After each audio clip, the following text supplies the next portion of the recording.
When you stand in any moment in time, that the non-physical part of you that we are calling your inner being is focused upon exactly what you're focused upon at exactly that same time, and has a very strong perspective, or you might even say opinion, about what you're focused upon. So here's the rule of thumb that we would apply if we were standing in your physical shoes, and that is, when we're feeling good, we would talk in greater detail about whatever it is we're feeling good about. And anytime we're not feeling good, we would stop the talk. Go general. When you don't feel good, don't be specific, because that speeds things up. And you don't want to speed yourself up in the opposition to what you want. So just talk more if it feels good and talk less if it doesn't. That really is the simple and very powerful tool. If when you focus on it, it feels really good to you, that means you're so in sync with your inner being that your thriving is heightened. But if you feel negative emotion, that means the very thoughts you're thinking are in absolute opposition to what your inner being knows. So when you're being hard on yourself, or when you're regretting something, or when you're remembering some put down that someone applied to you, or some put down that you applied to someone else, it's really vivid. In fact, we want to put it to you in such a strong way. If your inner being didn't have such love and respect and understanding of your value, you could never feel the negative emotion that you feel. Because the negative emotion that you feel is relational to the way your inner being feels. So doesn't that make sense?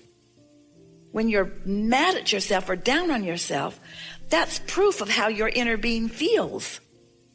The more you hate something, the more proof there is of the love that is there that you're denying in that moment. Once you get that in your consciousness, then that sense of worthiness and that sense of right place, right time comes forward. We want to help you to feel clarification about. Yeah, it does feel like life's doing things to you. And it does feel like others are doing things to you. It feels like people in power or people in control can affect your experience. Because if they weren't doing that, you wouldn't be feeling this. But there is no assertion in this attraction-based universe. So the hard and sometimes suck it up, buttercup, uncomfortable truth of it is you're doing it all to yourself. And very often your inner being called you into things to give you clarification. You would not have a vortex like you have if it were not for the life experience that you've lived. And every bit of that was intended as you made the decision to come into this physical experience.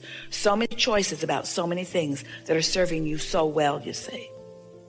And so here you are, thinking very clearly, understanding the process, and on your way to deliberate creation.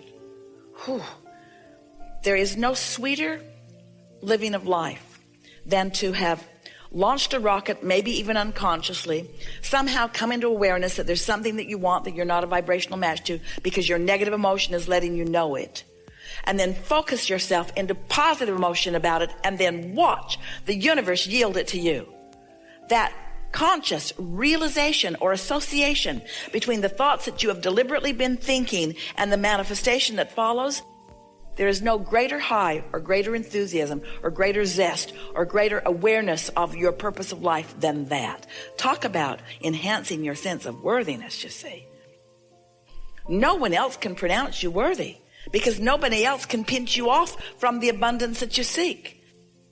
It's only you that can pinch yourself off. So it's only you that can open up to it. So you have to prove isn't exactly the right word that we're wanting Esther to find, but you have to demonstrate to yourself what your vibrational acuity is, and then just practice it. And then watch others stand in astonishment as they see you say it and mean it and get it over and over and over again. Teach to the clarity of your example. I don't talk about what I don't want, and I don't listen to others talking about what I don't want. If I'm at a dinner table or at a party and they're talking about lack or sickness or things that I don't want, I get up and I go find something else to do, and I come back, and if they're still talking about it, I get up and I come back, and if they're still talking about it, I get up, and if I come back and they're still talking about it, I get up. Do not endure conversations coming out of your mouth or anybody else's mouth about yours or anybody else's deficiency. And don't walk away in anger. You're not running away from what you don't want. You never can. You run away from it, it just comes right along with you. Go to where you want to go, in other words, and look back smiling at them. Love you guys. Talk to you when you start talking right. Now, this is the best part of this conversation. So, do you get it? Do you understand that your inner being is standing over here in this vortex, being all that you've asked for? Being so much more than you've been able yet to allow yourself to be? Being it so powerfully, law of attraction, summoning, and calling you to your own beingness. But you can only hear as much as the resistance in your experience allows you to hear.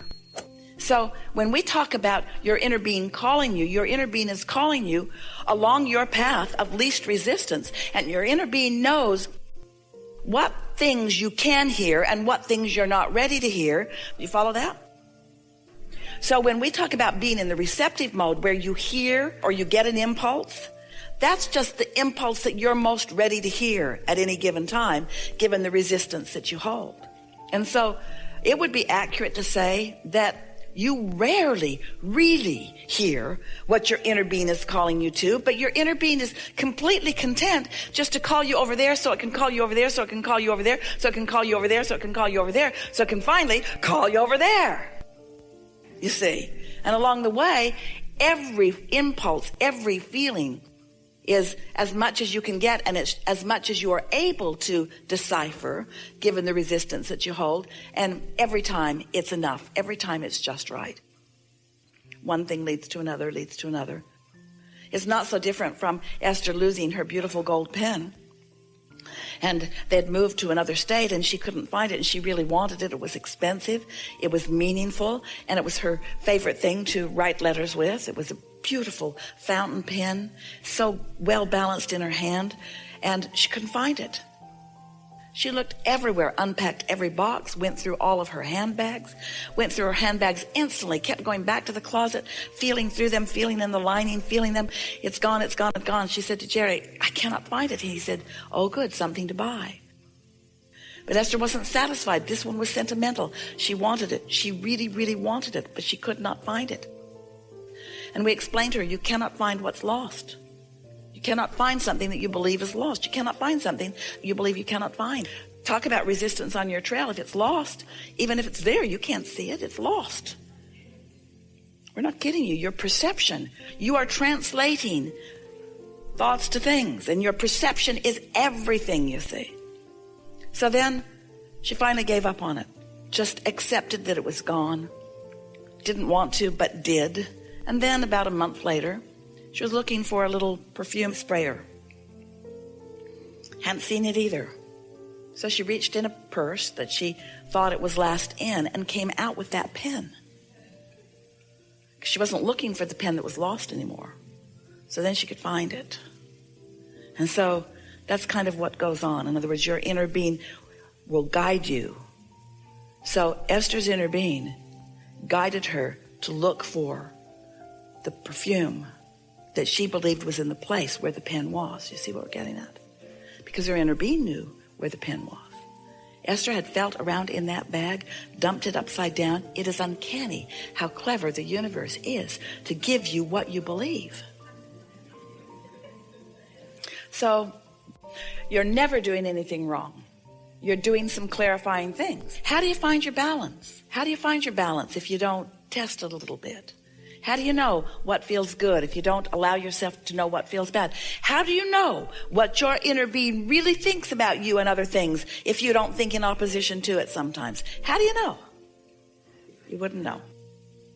And it's helpful to remember, sometimes your inner being will call you through something that you think you don't want on your way to something that you do want, because the clarification is necessary. Because you've already created it, how are you going to define the specifics of what you want if you don't have some association with it in order to define them? Did you hear that? That is so important. It's so important to acknowledge that in earlier conversations we've been talking about the emotional scale, where vulnerability or fear are in the worst feeling place. And then there's anger, which feels way better. And then there's blame and guilt and overwhelmment and frustration, long before you get to any of those feelings that feel like appreciation and love and joy and all of that sort of stuff. And so if you're feeling like a victim, anger is your friend. Your inner being is calling you and can call you from despair all the way into joy. You just can't hear it. But you can hear the inspiration to anger because you're close enough to it. You can hear that.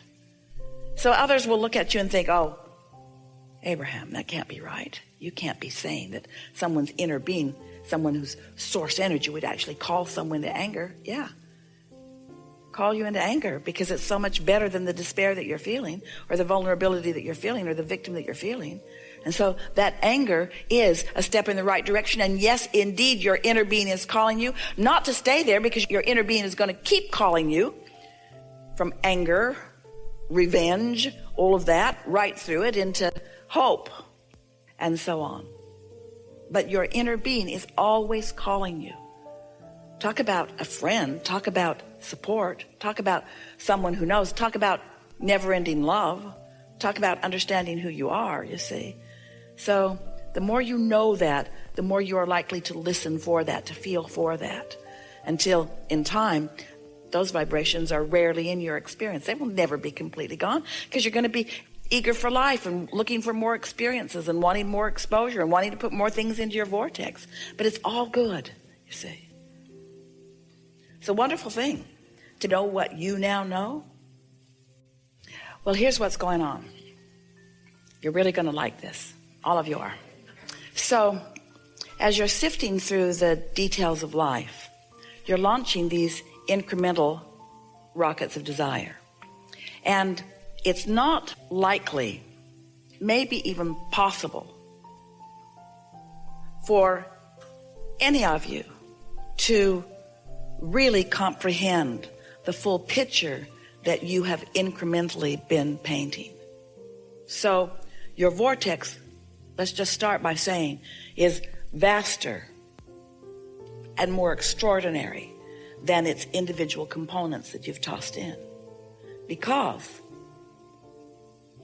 each desire is a vibrational, thinking, attracting entity, attracting to itself. And so that's why this reality that you're creating here vibrationally is getting bigger and bolder and more dynamic. And that's why you can't yet see it and hear it and smell it and taste it and touch it, but you can sense it. So then, as you begin to articulate the things that you believe you are wanting, you're articulating as best you can through the resistance that you hold, because almost everyone has enough resistance within them that they can't really understand what's going on in here. You can feel it, but you can't speak it into being quite yet. That's an excellent demonstration of what we're talking about. Your inner being is always guiding you to the path of least resistance. And it's your path, and it's your resistance. And we really want you to hear us when we say, your inner being holds no judgment about the resistance that is on your path. Just understands it and guides you over and under and around and through it. What difference does it make? Aren't interesting journeys interesting? So the key is to just be as happy as you can be, as often as you can be happy, and therefore in the state of as least resistance as possible, and then follow your impulses. That takes a little practice to trust yourself to do that, doesn't it?